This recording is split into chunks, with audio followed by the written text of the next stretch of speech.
Why Living Today is Better Than Yesterday. Illuminating Steven Pinker's Theory of Progress. Written by David Christopher Lane. Narrated by Jason Zenobia. Henceforth I ask not good fortune. I myself am good fortune. Walt Whitman. Dedication. To Charles Darwin, who showed us how truly lucky we are to be alive. You've come to know the fortunate and the inauspicious stars, but you don't know whether you yourself are fortunate or lucky. Rumi. Steven Pinker, the distinguished and widely known professor of psychology at Harvard University, caused an uproar in academic circles back in 2011 when he argued in his large tome of 832 pages, The Better Angels of Our Nature, that the world is significantly less violent than at any time in our history. While Pinker's thesis has received accolades from such luminaries as Peter Singer, Michael Shermer, Richard Dawkins, and James Q. Wilson, it has also garnered its fair share of criticism, particularly from the anthropologist R. Brian Ferguson and the psychologist Robert Epstein, who have questioned parts of his data and methodology. Pinker has now come out with a sequel entitled Enlightenment Now: The Case for Reason, Science, Humanism, and Progress, from Viking Press, which, though not officially released until late February of 2018, has garnered much attention and some off-the-chart reviews, with the co-founder of Microsoft, Bill Gates, calling it his favorite book of all time. While I think it is important to keep our skeptical antennae firmly tuned before channeling and accepting everything Pinker argues in his new book, I do believe there is overwhelming merit in Enlightenment Now's affirmative message. Human nature is complex. Even if we do have inclinations toward violence, we also have inclination to empathy, to cooperation, to self-control. Steven Pinker, Harvard University. Indeed, Pinker's book may well usher in a new wave of self-help books that are based on comparative data markers ranging from medicine to sociology. While Pinker may not necessarily agree with Gottfried Leibniz's theodicy that this earth is le milieu des mondes possibles, the best of all possible worlds, he clearly believes that living right now is undoubtedly the best humans have ever had it on terra firma. To substantiate this bold claim, Pinker presents 15 distinct metrics which underline his thesis that things have gotten much better for the general lot of humankind. Bill Gates cites 5 of his favorites in his widely cited blog, Gates Notes. 5 metrics, excerpted from Enlightenment Now. You're 37 times less likely to be killed by a bolt of lightning than you were at the turn of the century. And that's not because there are fewer thunderstorms today. It's because we have better weather prediction capabilities, improved safety education, and more people living in cities. 2. Time spent doing laundry fell from 11.5 hours a week in 1920 to an hour and a half in 2014. This might sound trivial in the grand scheme of progress, but the rise of the washing machine has improved quality of life by freeing up time for people, mostly women, to enjoy other pursuits. That time represents nearly half a day every week that could be used for everything from binge-watching Ozark or reading a book to starting a new business. 3. You're way less likely to die on the job. Every year, 5,000 people die from occupational accidents in the US. But in 1929, when our population was less than 2/5 the size it is today, 20,000 people died on the job. People back then viewed deadly workplace accidents as part of the cost of doing business. Today, we know better, and we've engineered ways to build things without putting nearly as many lives at risk. 4. The global average IQ score is rising by about 3 IQ points every decade.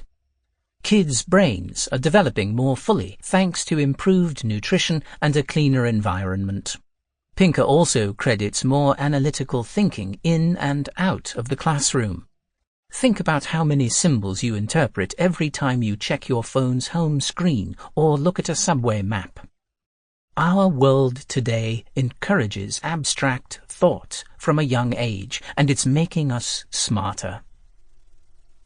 5. War is illegal.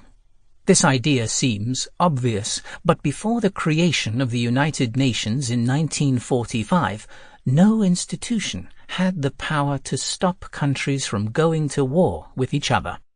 Although there have been some exceptions, the threat of international sanctions and intervention has proven to be an effective deterrent to wars between nations. Of course, there are other rubrics that we sometimes gloss over, such as the doubling of life expectancy at birth from 1700, when it was roughly around 35 years, compared to today, which is around 70 years. Couple this with the exponential change in the dangers in pregnancy and childbirth for women. Statistically speaking, today 15 mothers die per 100,000 live births, whereas in the 1700s the rate was nearly 10 times that number. One of the more dramatic improvements over the last 150 years is how many people died from famine in the latter part of the 1800s, with the peak being 142.6 per 100,000 in the 1870s, contrasted with the early 2000s, where it is now less than 5 per 100,000. With the progress of modern medicine, many diseases have either been greatly reduced or almost altogether eliminated. Alexander Fleming's discovery of the antibiotic effect of penicillin, for instance, is estimated to have saved the lives of 80 to 200 million individuals across the globe. As much as I can readily concur with many of Pinker's salient points, there is no getting around the obvious fact that millions of human beings are still living in horrid conditions and suffering immensely. To live is to suffer. To survive is to find some meaning in the suffering. Nietzsche. Buddha's great existential observation, and the first noble truth in Buddhism, still remains a universal. Life is dukkha. It is perhaps no exaggeration to state that to be alive means to suffer, even if we may be lessening some of our ailments and pains over the last few centuries. What is the noble truth of suffering? Birth is suffering. Aging is suffering. Sickness is suffering. Dissociation from the loved is suffering. Not to get what one wants is suffering. In short, the 5 categories affected by clinging are suffering. But I think there is a greater message underpinning Pinker's thesis that should not be neglected. Too many of us have the mistaken belief that we lived better lives in the past than we do today. As Bill Gates insightfully pointed out in his recent conversation with Steven Pinker about his research and newest book, the most stunning thing for me ever is this disconnect between the actual improvement and people's view that maybe the past was better, maybe the future is going to be worse. While it is dangerous to include everyone in the sweeping generalization that life is getting better, particularly because certain individuals, certain families, and certain groups may have much worse lives now, it is still nevertheless true that for the vast majority, life is easier to survive and flourish than in years prior.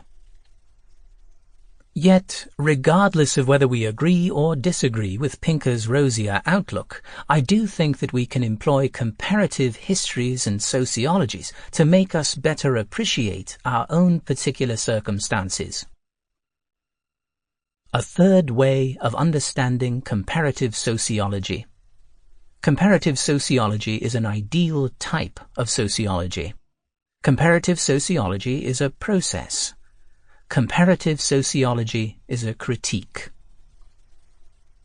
In some ways, Pinker's real agenda is to wake us up from our misplaced nostalgia for all things long past, falsely imagining how it was, and realize how much we have progressed, even if we use that very term selectively. The Meta-Person Project. Pinker's studies reminded me of a program I once worked on in the late 1970s and early 1980s when I was teaching at Catholic high schools, Moreau in Haywood, Chaminade in Woodland Hills, and University High in San Diego. Back then I called it the Meta-Man Project. Today that would be changed to Meta-Person, where we took a person's entire life from birth to death, using 75 years as our benchmark, and partitioned various aspects of what we could expect to happen. For instance, how many hours of sleep does a person average in a lifetime? 25 years, or roughly 9,125 days. How many breakfasts are we going to consume? 27,000 plus. How much time is spent urinating?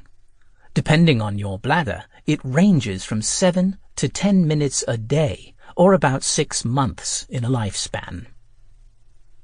In the book Just Odds, it is estimated that we touch our face from 2,000 to 3,000 times a day, roughly 80 million times in 75 years. We blink our eyes 15 to 20 times per minute, nearly 1/2 billion blinks in our life. We swallow 600 times a day, 16 million swallows till death do us part.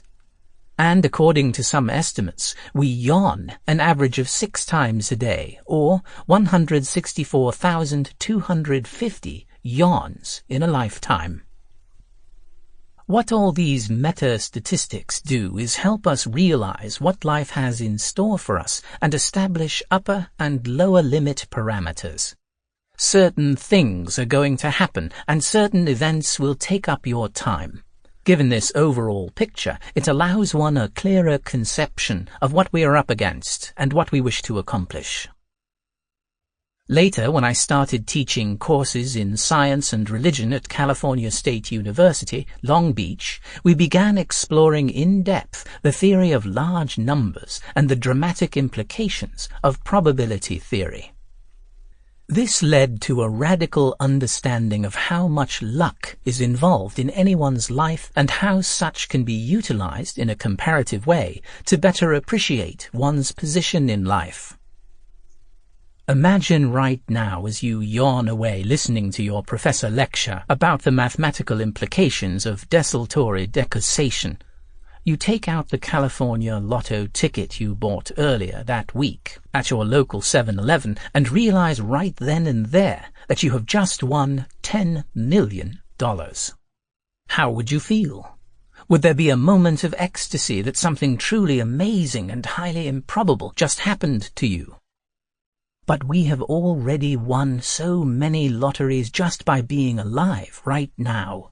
Yet we never really do appreciate the wondrousness behind having self-reflective consciousness. It has been estimated that there have been 108 billion human beings who have lived so far. But what this vast number doesn't convey is just how difficult it is to be one of those rare 108 billion. Dr. Ali Benazir explains, the probability of the right sperm meeting the right egg, creating you in sum, is 1 in 400 quadrillion.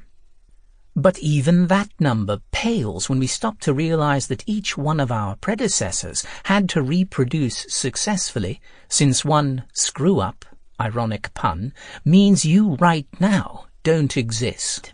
Benazir puts that number as 1 in 10 to the 45,000. So you have already won a life lottery that is truly mind-boggling and makes getting $10 million akin to winning a penny, since the probability of being born is 1 in 10 to the 2,685,000.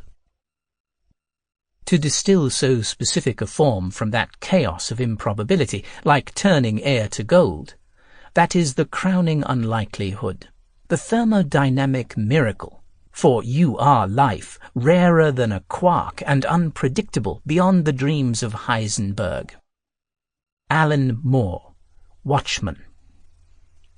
Of course, such ad hoc numbering is itself a bit of a ruse, since only those who are already alive can play such a parlor game, but nevertheless it does indicate something we should never forget.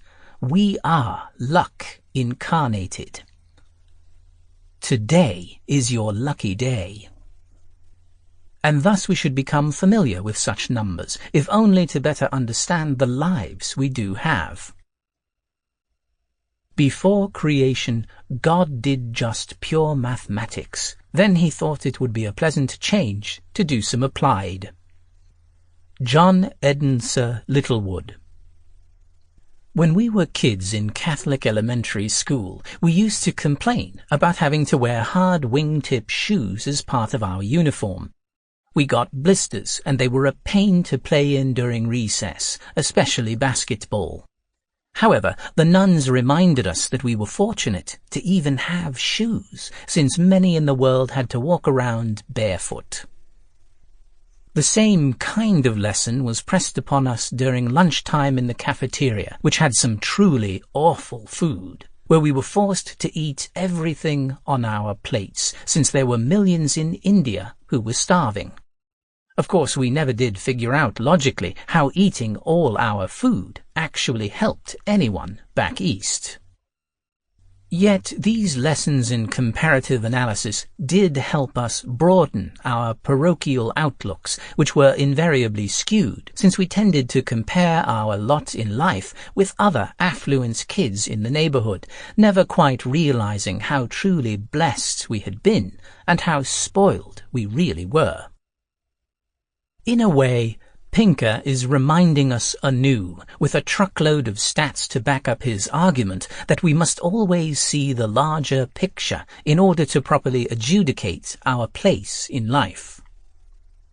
Once, in my critical thinking class at Mount San Antonio College, we checked out a website called globalrichlist.com to see how the above-average minimum wage worker in California compares to others around the world. We were all shocked to realize that if you earn $40,000 a year, you make more money than 99% of all other humans on the planet. But generally, nobody making $15 an hour in Los Angeles feels like a lottery winner, even though they truly are, given how the rest of the world lives. The vision of who we are is bounded by the scope of our models with which we compare and contrast ourselves. If we would widen our vistas, we would soon realize how truly fortunate we are, and perhaps we would see that it all comes down to changing one's perspective in order to make ourselves happier or more content. For example, putting housing and transportation aside, the average worker today in America has more purchasing power than those living in the 1950s. When I was a kid, we never imagined that in the future there would be various restaurants and fast food joints around the world offering such things as refillable soft drinks or self-serve ice cream dispensers where you could go back as many times as you want for the same price. Indeed, so unimaginable was this very idea that I remember my first grade teacher, Sister Susan, describing heaven as a place where you get as many Cokes and ice cream as you want. Little did we realize then at 7 years old that within 2 decades, Sister Susan's heaven would descend on earth in the name of McDonald's. It all comes down to desire and the context in which our wishes arise and play out. Naturally, this doesn't obviate the horrors that plague our life on planet Earth, but it does show us a way to temporarily find ways to feel a bit better about life and the odds against it. My late friend, Peter McWilliams, famous for writing a number of best-selling self-help books, once titled one of his longer tomes, "You Cannot Afford the Luxury of a Negative Thought," arguing persuasively that since our time here is in short supply, we shouldn't waste it away by occupying our minds with ideas that cause us harm. Although it may be inaccurate to say that Steven Pinker is science's version of Norman Vincent Peale, the famous American minister who championed positive thinking, his book Enlightenment Now does indeed encourage us to see the present and the future in a much brighter light and not to get bogged down with false memories of some past golden age which never really did exist. According to Pinker's thesis, the best time is precisely now. The only thing holding us back is waking up to it. To be successful is to be helpful, caring and constructive, to make everything and everyone you touch a little bit better. Norman Vincent Peale. Lest we forget, we are the lucky 108 billion who had been favored to be born human. We are, in sum, winners in the Darwinian lottery of life. For all the tribulations in our lives, for all the troubles that remain in the world, the decline of violence is an accomplishment that we can savour, and an impetus to cherish the forces of civilization and enlightenment that made it possible. Steven Pinker. The world is getting better, even if it doesn't always feel that way. Bill Gates.